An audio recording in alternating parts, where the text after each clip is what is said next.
ಗುರುಕುಲ golden scholarship ಎರಡನೇ ಹಂತದ ಪರೀಕ್ಷೆ 2188 ವಿದ್ಯಾರ್ಥಿಗಳು ಹಾಜರ್.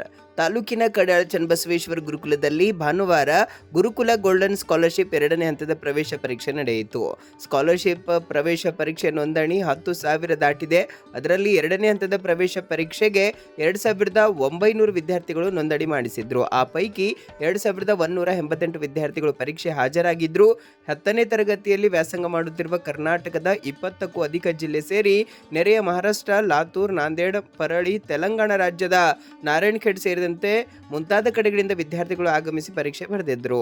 ಪ್ರವೇಶ ಪರೀಕ್ಷೆಯಲ್ಲಿ ಅತಿ ಹೆಚ್ಚು ಅಂಕ ಪಡೆಯುವ 25 ವಿದ್ಯಾರ್ಥಿಗಳಿಗೆ ಉಚಿತ 2 ವರ್ಷ PUC ಶಿಕ್ಷಣ, ವಸತಿ ಹಾಗೂ ಸ್ಪರ್ಧಾತ್ಮಕ ತರಬೇತಿ ನೀಡಲಾಗುತ್ತದೆ. ನಂತರದಲ್ಲಿ ಕ್ರಮವಾಗಿ ಅಂಕ ಪಡೆಯುವ 75 ವಿದ್ಯಾರ್ಥಿಗಳಿಗೆ ಉಚಿತ ಶಿಕ್ಷಣ ಮತ್ತು ಸ್ಪರ್ಧಾತ್ಮಕ ತರಬೇತಿ ನೀಡಲು ಸಂಸ್ಥೆ ನಿರ್ಧರಿಸಿದೆ. ಎರಡನೇ ಹಂತದಲ್ಲಿ ಪ್ರವೇಶ ಪರೀಕ್ಷೆಗೆ ಹಾಜರಾದ ವಿದ್ಯಾರ್ಥಿಗಳಿಗೆ ಹಿರೇಮಠ ಸಂಸ್ಥಾನದ ಪೀಠಾಧಿಪತಿ ಗುರುಬಸವಪಟ್ಟ ದೇವರು ಶುಭ ಹಾರೈಸಿದ್ರು.